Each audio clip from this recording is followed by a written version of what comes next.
నర్సరావుపేట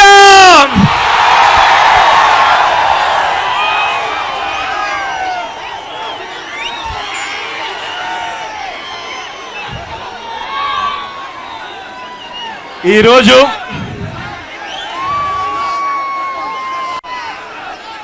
మహేష్ను మన పార్టీలోకి ఆహ్వానిస్తా ఉన్నాం.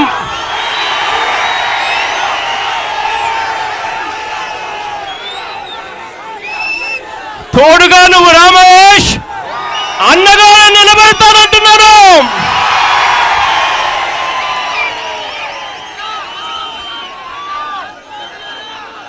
ఈరోజు చంద్రబాబు నాయుడు గారి పాలనతో ప్రజలు విసిగెత్తిపోయి, చంద్రబాబు నాయుడు గారి మోసాలతో ప్రజలు ఇవాళ ఇబ్బందులు పడుతూ విసిగెత్తిపోయిన రోజులు ఇవాళ చూస్తా ఉన్నాం. ఇటువంటి మోసపూరిత పాలనకు అడ్డుకట్ట వేయాలి అనంటే మనం అందరం కూడా ఒక్కటి కావాలి అని చెప్పి అందులో భాగంగానే మహేష్ నీలాంటి యువకుడు ముందుకు రావాలి, తోడుగా నాకు నిలబడు, అన్నగా నీకు నేను తోడుగా ఉంటాను అని చెప్పి ఆహ్వానించారు. ఇవాళ నర్సరావుపేటలో మహేష్ వచ్చినందువల్ల కన్ఫ్యూజన్ ఏమైనా వస్తుందేమో అని చెప్పి చాలా మంది తెలుగుదేశం వాళ్ళు ఆనందంగా ఎదురు చూస్తున్నారేమో. కన్ఫ్యూజన్ రానే రాదు అని చెప్పి నేను గట్టిగా చెప్తా ఉన్నా. కారణం ఏంటంటే మహేష్ను తీసుకునే ముందు జగన్రెడ్డి మహేష్ను తీసుకునే ముందు జంగన్నతో నేను మాట్లాడా. అన్నా జంగన్న, చంద్రబాబు నాయుడు గారిని పాలనకు ప్రజలు విసిగెత్తిపోయిన పరిస్థితుల్లో ఇవాళ అందరం కలిసికట్టుగా ఒక్కటై ఇవాళ చంద్రబాబు నాయుడు గారిని బంగాళాఖాతంలో కలిపే పరిస్థితి తీసుకొని రావాలి అని చెప్పి జంగన్నతో మాట్లాడుతూ అడిగాం. ఆ తర్వాత నేను జంగన్న ఇద్దరం కలిసికట్టుగా ఆలోచనలు చేసి గురిజాలలో ఇప్పుడు తెలుగుదేశం పార్టీ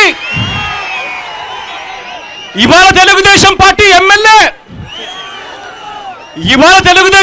ఎమ్మెల్యేలు చేస్తున్న దురాగతాలు ఇంత అంతా కాకుండా ఉన్నాయి. క్లబ్బుల దగ్గర నుంచి మైళ్ళ దాకా, ఇసుక దగ్గర నుంచి చివరికి థియేటర్ ఓనర్ల దాకా కూడా ఇవాళ పూర్తిగా రౌడీజంతో నడుపుతా ఉన్నాడు రాజ్యాన్ని. అక్కడ ఇటువంటి దారుణమైన పాలనకు అడ్డుకట్ట వేసేయడానికి జంగన్నతో మాట్లాడుతూ యువకుడు, ఉత్సాహవంతుడు మహేష్ని తీసుకొస్తాము, గురిజాలకు పరిచయం చేస్తాము అని చెప్పి మహేష్ని తీసుకొని రావడం జరిగింది.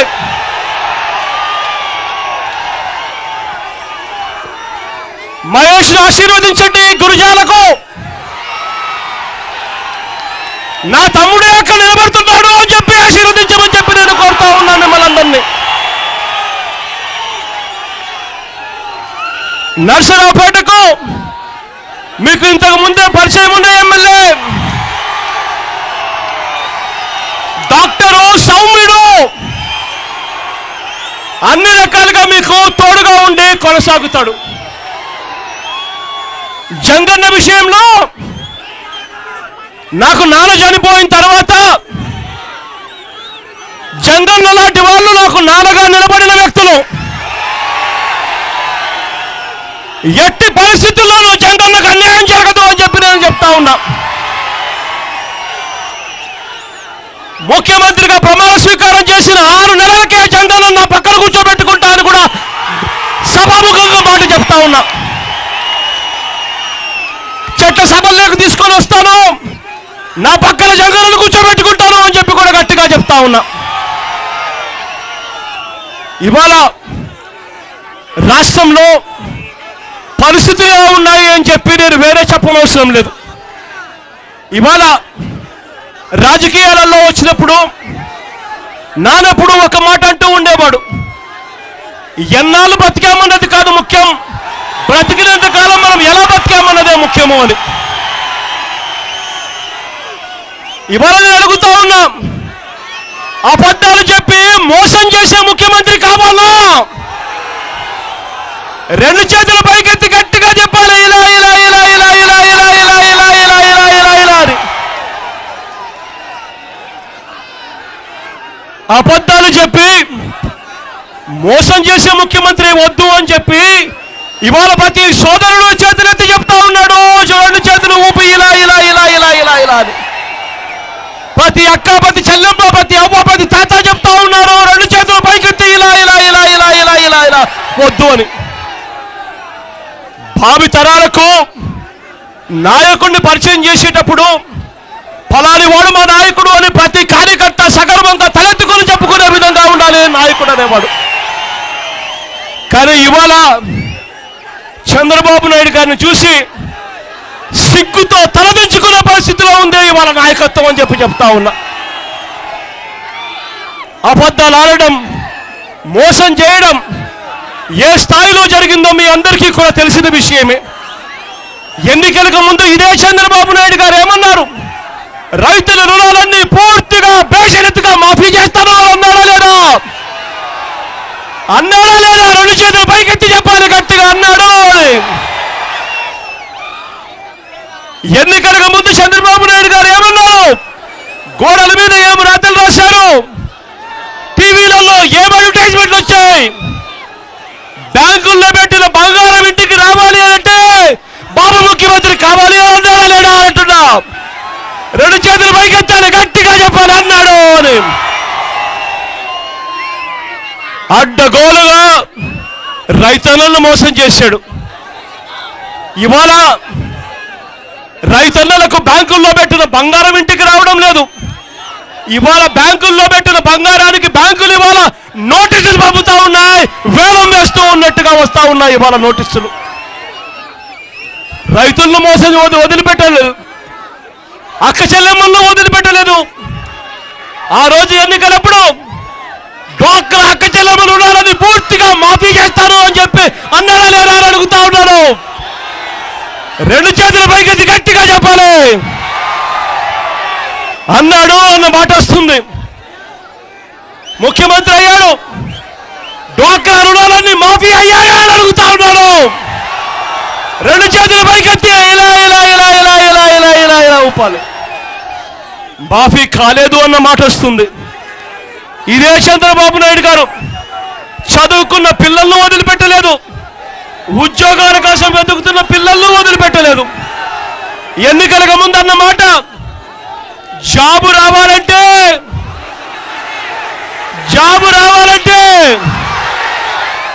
బాబు రావాలి అన్నాడా లేదా? అన్నాడా లేదా? ఒకవేళ జాబ్ ఇవ్వకపోతే ప్రతి ఇంటికి 2000 రూపాయలు నిరుద్యోగ భృతి ఇస్తాను అని అన్నాడా లేదా? బాబేమో ముఖ్యమంత్రి అయ్యాడు. బాబు ముఖ్యమంత్రి అయిన తర్వాత ఇవాళ పిల్లలకు జాబ్ ఏమైంది అని అడిగితే నోట్లో చూస్తా ఉన్న మాట ఏమైంది? 2000 రూపాయలు నిరుద్యోగ భృతి వస్తా ఉందా? రెండు చేతులు పైకెత్తి ఇలా ఇలా ఇలా ఇలా ఇలా ఇలా ఇలా. నోరు తెరిస్తే అబద్ధాలు, నోరు తెరిస్తే మోసం. ఇటువంటి చంద్రబాబు నాయుడు గారు అబద్ధాలు మోసాలతో ముఖ్యమంత్రి కావడమే కాక రాష్ట్రం కోసం, ప్రజల కోసం తోడుగా నిలబడాల్సిన స్థానంలో ఉన్న ముఖ్యమంత్రి ఇవాళ రాష్ట్రాన్ని అడ్డగోలుగా అమ్మేస్తా ఉన్నాడు చంద్రబాబు నాయుడు గారు. ఇదే చంద్రబాబు నాయుడు గారు పక్కన తెలంగాణ ప్రభుత్వంలో పైనుంచి అటు నుంచి అటే వాళ్ళు పంపులు పెట్టి నీళ్లు ఎత్తుకొని పోతా ఉంటే అడిగే పరిస్థితి లేదు. ఎందుకు చంద్రబాబు నాయుడు గారు నిలదీయరు, అడగరు అంటే కారణం చంద్రబాబు నాయుడు గారు అడ్డగోలగా బ్లాక్ మనీ తీసుకొని సూట్ కేసుల్లో క్యాష్ నింపుకొని అడ్డగోలుగా తెలంగాణలోని ఎమ్మెల్యేలను కొనడానికి కోసం అని చెప్పి, తెలంగాణలో తన ఎమ్మెల్సీని గెలిపించుకునే దానికోసమని అడ్డగోలుగా సూట్ కేసులు తీసుకొని నల్లధనం ఇస్తూ దొరికిపోయాడు. ఆడియో టేపులు, వీడియో టేపులు మనం అందరం కూడా చూసాం. ఇవాళ తెలంగాణ ముఖ్యమంత్రిని చంద్రబాబు నాయుడు గారు గట్టిగా నిలదీస్తే ఆ ఆడియో టేపులు, వీడియో టేపులు బయట పెడతాడని, చంద్రబాబు నాయుడు గారిని జైల్లో పెడతాడు అని చెప్పి పక్కన నీళ్లు తోడుకొని పోతా ఉన్నా కూడా అడిగే పరిస్థితి లేదు. ఇదే చంద్రబాబు నాయుడు గారు రాష్ట్రాన్ని విభజించేటప్పుడు ప్రత్యేక హోదా ఇస్తాము అని పార్లమెంటుని సాక్షిగా చేస్తూ ఇదే బీజేపీ ప్రభుత్వం ఆ రోజు మాటిచ్చింది. ఆ రోజు రాష్ట్రాన్ని విడగొట్టేటప్పుడు అధికార పక్షం, ప్రతిపక్షాలు అన్నీ కూడా ఒక్కటై మీకు ప్రత్యేక హోదా ఇస్తాము, పిల్లలు చదువుకోలేని పరిస్థితి, చదువుకున్న పరిస్థితిలో ఉద్యోగాలు రాని పరిస్థితిలో ఉన్నారు, హైదరాబాద్ మీకు రాకుండా పోతా ఉంది కాబట్టి ఆ రోజు ప్రత్యేక హోదా ఇస్తాము అని చెప్పి మాట చెప్పి ఆ రోజు రాష్ట్రాన్ని విడగొట్టారు. ఇదే చంద్రబాబు నాయుడు గారు ఇవాళ ఇదే బీజేపీ ప్రభుత్వాన్ని అడిగే పరిస్థితి లేదు, నిలదీసే పరిస్థితి లేదు. ఎందుకు నిలదీయవు చంద్రబాబు నాయుడు గారు అని అంటే కారణం ఇదే చంద్రబాబు నాయుడు గారికి మోడీ అంటే వణుకు కాబట్టి ఇదే చంద్రబాబు నాయుడు గారు నిలదీసే పరిస్థితి లేదు. కారణం ఇదే చంద్రబాబు నాయుడు గారు గట్టిగా నిలదీస్తే మోడీ గారు చంద్రబాబు నాయుడు గారు చేసిన ఈ 2.5 సంవత్సరాల కాల అవినీతి మీద తాను సిబిఐ చేత ఎంక్వైరీ చేయిస్తాడు కాబట్టి చంద్రబాబు నాయుడు గారు నిలదీసే పరిస్థితి లేదు. ఇవాళ చంద్రబాబు నాయుడు గారు పరిపాలనలో ఇవాళ రాష్ట్ర ప్రజలు ఎలా ఉన్నారు అని అంటే, రైతులు ఇవాళ పూర్తిగా నష్టపోయిన పరిస్థితుల్లో ఉన్నారు, పూర్తిగా డాక్టర్ అక్క చెల్లెమ్మలు నష్టపోయిన పరిస్థితుల్లో ఉన్నారు, చదువుకున్న పిల్లలకి ఇవాళ ఉద్యోగం రాని పరిస్థితుల్లో ఉన్నారు. కానీ రాష్ట్రానికి సంబంధించిన బిరుదే వచ్చిందంటే రాష్ట్రం అవినీతిలో నంబర్ 1 అని చెప్పి బిరుదు వచ్చింది ఇదే చంద్రబాబు నాయుడు గారి హయాంలో. ఇటువంటి చంద్రబాబు నాయుడు గారిని పాలనను అంతం చేయాలి అని అంటే అందరం కలిసికట్టుగా ఒక్కటి కావాలి. రాజకీయాలలో ఉన్నప్పుడు మాటలు చెప్పి మోసం చేస్తే ఊరుకోము అని చెప్పి ప్రజలు గట్టిగా నినాదం చేయాలి, గట్టిగా సంకేతాలు ఇవ్వాలి. అప్పుడే ఈ రాజకీయ వ్యవస్థలో మార్పు వస్తుంది. ఎవరైనా అబద్ధాలు చెప్పాలి అని అంటే, ఎవరైనా మోసం చేయాలి అని అంటే భయపడే పరిస్థితి రావాలి అని అంటే ఆ మోసం చేసిన రాజకీయ నాయకుడిని కాలు పట్టుకున్నప్పుడే ఆ పరిస్థితి వస్తుంది అని చెప్పి గట్టిగా చెప్తా ఉన్నా. ఇవాళ ఎన్నికలు ఎప్పుడు వచ్చినా కూడా చంద్రబాబు నాయుడు గారు చేసిన మోసాలు, చంద్రబాబు నాయుడు గారు చేసిన అబద్ధాలు, చంద్రబాబు నాయుడు గారు చేసిన పరిపాలనకు అద్దం చూపుతూ బంగాళాఖాతంలో కలిపే రోజు కూడా త్వరలోనే ఉందని చెప్పి కూడా చెప్తా ఉన్నా. ఆ బంగాళాఖాతంలో కలిపే రోజు కోసం మనమంతా కూడా ఒక్కటి కావాలి, ఒక్కటై తోడుగా నిలబడండి అని చెప్పి ఇక్కడికి వచ్చిన ప్రతి అన్నా తమ్ముడికి, ప్రతి అక్క చెల్లెమ్మకు, ప్రతి అవ్వ, ప్రతి తాతకు, ప్రతి సోదరుడికి ఇవాళ వినయపూర్వకంగా విజ్ఞప్తి చేస్తా ఉన్నాను. అందరం ఒక్కటవుదాం, తోడుగా నిలబడదామని చెప్పి మహేష్ను ఆశీర్వదించండి అని చెప్పి గట్టిగా మిమ్మల్ని అందరినీ కూడా ప్రార్థిస్తా ఉన్నాను.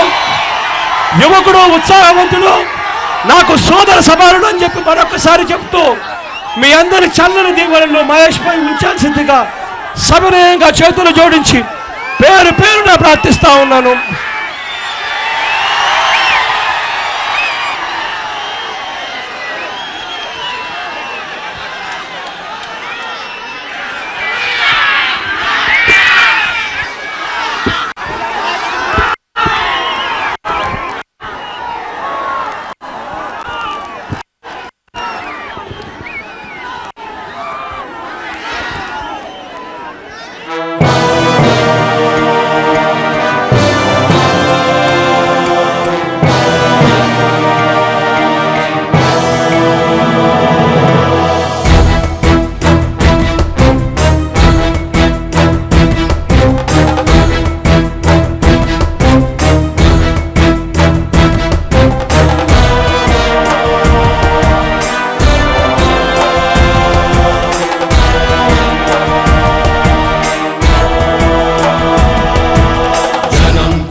కోసం జగన్ ఎత్తిన జెండా వైఎస్ఆర్, జనం కోరిన జగన్ ఇచ్చిన ఎజెండా వైఎస్ఆర్. కదలిరా కలసిరా ఉరికిరా, కదలిరా కలసిరా ఉరికిరా, అగ్నిగంగా తరంగాలుగా పొంగిరా ఉప్పొంగిరా. నింగి మబ్బుకు పురుడు పోసిన ఉరుము వైరా, మెరుపు వైరా, దగా పడ్డ పేద బిడ్డ ఎత్తరా గొంతెత్తరా, గాయపడ్డ ఆడబిడ్డ శక్తివై దండెత్తిరా. మన పార్టీ వైఎస్ఆర్, మన స్ఫూర్తి వైఎస్ఆర్, మన ఇజం వైఎస్ఆర్, మన ధ్వజం వైఎస్ఆర్.